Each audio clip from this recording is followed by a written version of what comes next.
isulat mo lamang ito sa iyong pulso upang siya po ay sobrang mapraning sa kakahanap sa inyo. Hello mga guys, kumusta kayo? Panibagong araw, panibagong video na naman tayo. At sa araw na ito ay isa na daw video ang ituturo sa inyo na simpleng gabay o simpleng pamamaraan na makakatulong sa atin. At bago ang lahat, gusto ko lang mag-disclaimer sa mga taong hindi naniniwala at hindi gusto ang mga kagaya nitong video. Please skip this video and maghanap kayo ng videos na gustong-gusto nyo dahil ang video na ito ay para lamang ito sa mga taong naniniwala and gusto mag-try. So, ayun po. Sa lahat po ng mga nagko-comment po dito sa aking video, dito sa loob ng aking channel, mag-ingat sa lahat ng mga nagre-reply sa inyo na dinadala kayo sa kanilang WhatsApp, in-imo app upang makaiwas po tayo sa scam. Ngayon, ituturo ko sa inyo paano mapraning ng husto sa inyo ang inyong partner sa kakahanap sa inyo.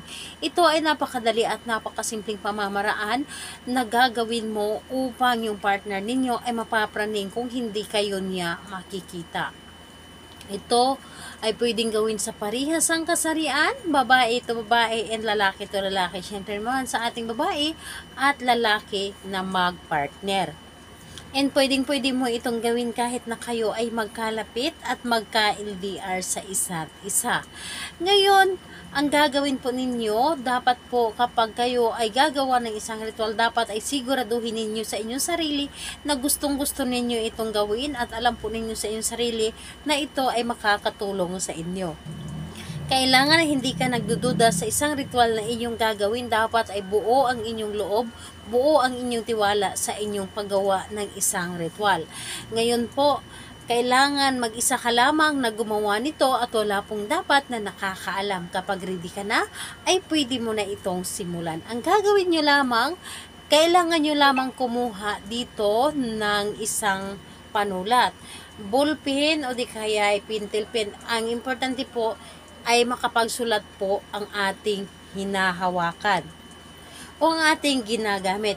Ngayon, ang gagawin mo lamang dito sa iyong pulso. So, dito po sa iyong pulso, ang gagawin po ninyo dito sa iyong pulso, isulat po ninyo dito ang pangalan at apelyido ni target. Yes po. Isulat po ninyo dito yung pangalan at apelyido ni target ng isang bisis lamang. Pangalan niya at apelyido isulat nyo lang dito. So, ngayon, kapag naisulat nyo na dito, ay ang gagawin po ninyo, sambitin lamang yung pangalan at apelyido ni target ng 3 ulit. So, habang sinasambit po ninyo, dapat po ay nirarab po ninyo ang inyong pulso na kung saan ay sinulatan po ninyo ng pangalan niya. So, pangalan niya at apelyido, tapos sabihin mo at kung maaari, kung meron kayong pabango, halimbawa kayo ay gumagamit ng pabango, sprayhan nyo lamang. Sprayhan nyo lamang ng isang bisis lamang or patakan. At himasin lamang ito. At sabihin ng 3 ulit yung kanyang pangalan at apelyido at sabihin mong sobra-sobra kang mapraning sa kakahanap sa akin. Pangalan, apelyido, sobra-sobra kang mapraning sa kakahanap sa akin. So, 3 ulit mo itong sasambitin habang hinihimas or nirarab po ninyo ang inyong pulso. Sa pulso po dapat. And ayun po, pagkatapos mo itong gawin, hayaan nyo na at isipin nyo lamang, i-visualize nyo lamang yung inyong target.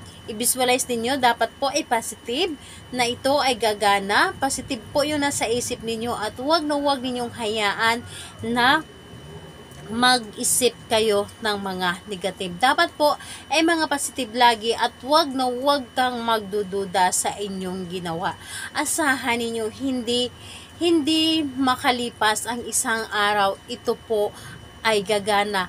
Ito po ay maramdaman ninyo na ang inyong partner mismo ay para bang mapraning sa kakatawag sa inyo na sobra kanyang mamiss, gusto kanyang makasama, gusto kanyang mayakap.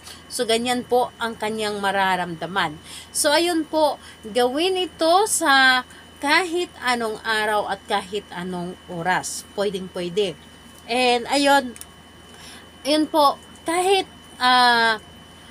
Kahit araw-arawin nyo po ito sa paggawa, pwede po. Pero, ang mas maganda na gawin po ninyo ito ay gabi po. Para kinabukasan ay pwede na nating burahin ang ating isinulat dito sa ating pulso. So, gabi po para wala po makakakita at hindi po makikita na ibang tao na may nakasulat dito sa ating pulso. So, ayun po. Sa lahat po na mga gustong magpa-shoutout, mag-comment lamang sa baba para ma-shoutout ko kayo sa next video. And sa lahat po na mga may mga katanungan, mag-comment lang din po sa baba para ma-replyan ko din po kayo. Salamat po sa inyo. Bye-bye everyone. God